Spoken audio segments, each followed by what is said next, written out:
நண்பர்களே, நீங்கள் பார்த்து கொண்டு இருப்பது உங்கள் கௌசிக் ரிவ்யூ. சரி, வாங்க வீடியோக்குள்ள போய் என்ன நடக்க போகுது அப்படின்னு சொல்லிட்டு பார்த்தீங்கன்னா, இந்த பக்கம் 2 பேர், அந்த 2 பேருக்கு இடையில இருக்கிற மோதல், அந்த மோதலை பற்றி தான் நாம இப்போ பார்க்க போகிறோம். சரி, அதுக்கு முன்னாடி என்ன நடக்குது அப்படின்னு சொல்லிட்டு பார்த்தீங்கன்னா, கரெக்டாக நம்ம தலைவர் கதிரேசன் இருக்கார்ல, அவர் இதுன்னு போயிட்டு நம்ம ரேணுகா கிட்ட பேசுகிறாங்க. என்னன்னு சொல்லிட்டு பார்த்தீங்கன்னா, இன்னைக்கு எதுக்குமா கோயிலுக்கு போகிற, இன்னைக்கு தனியாக நீ கோயிலுக்கு போகிறத கூட நிஷாவும் கூட்டிகிட்டு போ, அழைச்சிட்டு போ, நிஷா வந்தால் ஒரு பாதுகாப்பாக இருக்கும் அப்படின்னு சொல்லிட்டு சொல்கிறாங்க. இல்லைப்பா, நான் தனியாக போயிட்டு வரேன் அப்படின்னு சொல்லிட்டு சொல்கிறாங்க. அது என்ன தனியான்னு இந்த தனியான்ற வார்த்தையை கேட்கவே ஒரு பக்கம் இரிட்டேட் ஆகுதுமா. எந்த நேரத்தில் அந்த மல்லி என்ன கேடு கெட்ட வேலை செய்வா, உன்னை எப்படி கார்னர் பண்ணலாம் அப்படின்னு சொல்லிட்டு அவள் சுற்றிட்டு இருக்கா. இந்த மாதிரி ஒரு சமயத்தில் உன்னை தனியாக அனுப்ப முடியுமா சொல்லு பார்க்கலாம்.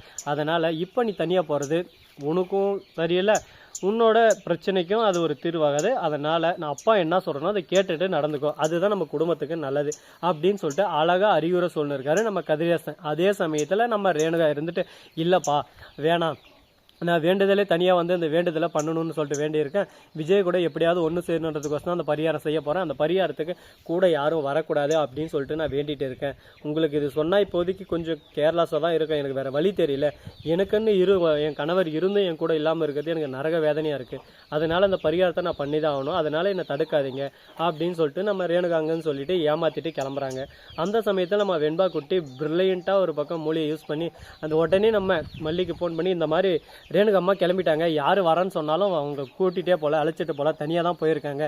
இந்த சமயத்தை பயன்படுத்திக்கிட்டு கரெக்டாக நம்ம காய் நாற்றணுமா, இதை பயன்படுத்திக்கிட்டு அடிக்கிற அடி ஒவ்வொரு அடி இடி மாதிரி இருக்கணும் அப்படின்னு சொல்லிட்டு நம்ம வெண்பா சொல்லிட்டு இருக்காங்க. இதே கேட்டதான் நம்ம மல்லி இருந்து, நீ சொன்னது கரெக்டு தான் வெண்பா, நீ எதுக்கும் கவலைப்படாத, நான் பார்த்துக்கிறேன், நான் ஒரு விஷயத்தில் இன்வால்வ் ஆகிட்டுனா அதுக்கப்புறம் அந்த விஷயத்தை நான் மாற்ற மாட்டேன் அப்படின்னு சொல்லிட்டு சொல்கிறாங்க. அதே சமயத்தில் நம்ம விஜய்க்கு ஃபோன் பண்ணி, இந்த மாதிரி ரகுவும் மறுபக்கம் ரேணுகாவும் கூட்டணி வச்சுன்னு இருக்காங்க, அவர் 2 பேருக்குடைய தொடர்பு இருக்குது, என்ன தொடர்புன்னு சொல்லிட்டு தெரிய வரல, நீங்கள் நான் சொல்கிறத நம்ப மாட்டீங்கன்னு சொல்லிட்டு எனக்கு நல்லாவே தெரியும், ஆனால் என் கூட வந்தால் உண்மை எல்லாமே உங்களுக்கு உரைக்கிறது புரியும் அப்படின்னு சொல்லிட்டு சொல்கிறாங்க. இதெல்லாம் உண்மையா, நடக்குமா அப்படின்னு சொல்லிட்டு நம்ம விஜய் கேட்குறாங்க.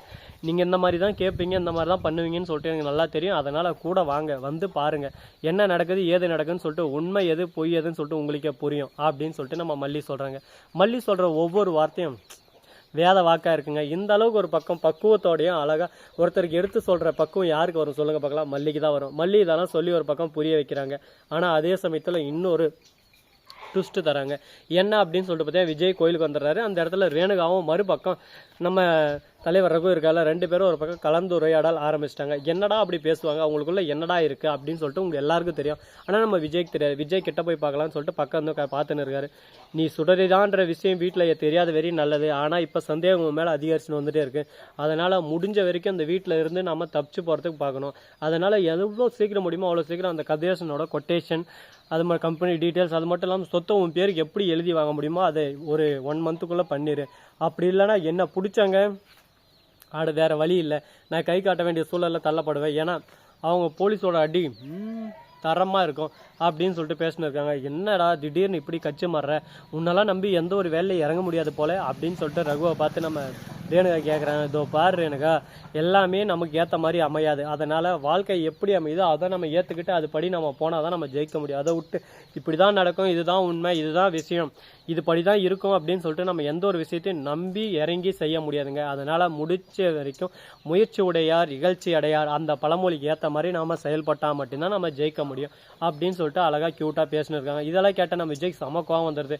ஆனால் அந்த சமயத்துக்கு திடீர்னு ஒரு நியூ பர்சன் வராங்க, நம்ம நிஷாவோட பாட்டி தாங்க. அது மட்டும் இல்லாமல் இதுக்கு முன்னாடி இந்த சீரியலில் வந்து கலக்குன்னு கலக்கினது நம்ம மல்லி. ஆரம்பத்தில் வந்தபோது மல்லியை எப்படி அடித்து விரட்டி ஓட விடணும்னு சொல்லிட்டு பிளான் பண்ணி ஒரு பக்கம் தெரிஞ்சுருந்தாங்களோ, அதே போல் அதே கேரக்டரோட திரும்ப வந்திருக்காங்க. அவங்களோட எண்ணம் முழுக்க இப்போ யார் மேலே ஃபோக்கஸ் போயிருக்கா அப்படின்னு சொல்லிட்டு பார்த்தீங்கன்னா, நம்ம ரேணுகா மேலே தாங்க.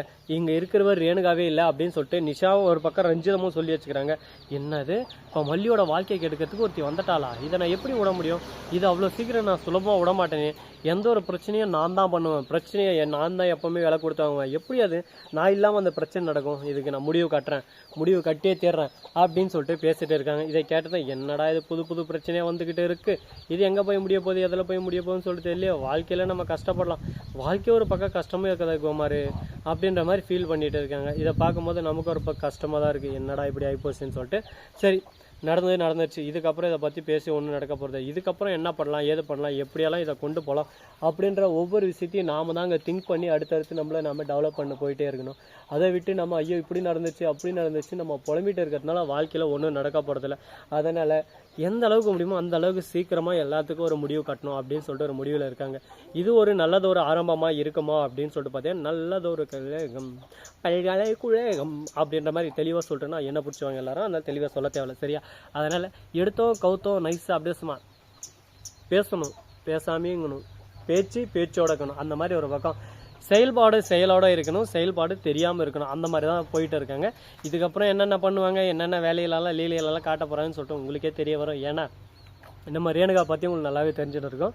ஒரு விஷயத்தில் இறங்கிட்டாங்கன்னா அந்த விஷயத்தை சாதிக்கிற வரையும் அவங்க வேறு விஷயத்துக்கு மாற மாட்டாங்க. ஆனால் எண்ணம் எல்லாமே ஒரு பக்கம் கேவலமான எண்ணமாக தான் இருக்குது. இதுக்கு நடுவில் மாட்டிக்கிட்டு நம்ம என்னென்ன பண்ண போகிறோம், எது பண்ண போகிறோம் சொல்கிறது தெரியல. பார்ப்போம். எல்லாமே ஒரு பக்கம் தீர்மானிக்கிறது அந்த கடவுளோட கையில் தான் இருக்குது. அது போல் நடக்குமா நடக்காதான்னு சொல்லிட்டு கூடிய சீக்கிரம் நீங்கள் பார்க்க தான் போகிறீங்க. பார்த்து அதை செஞ்சு தான் போகிறீங்க.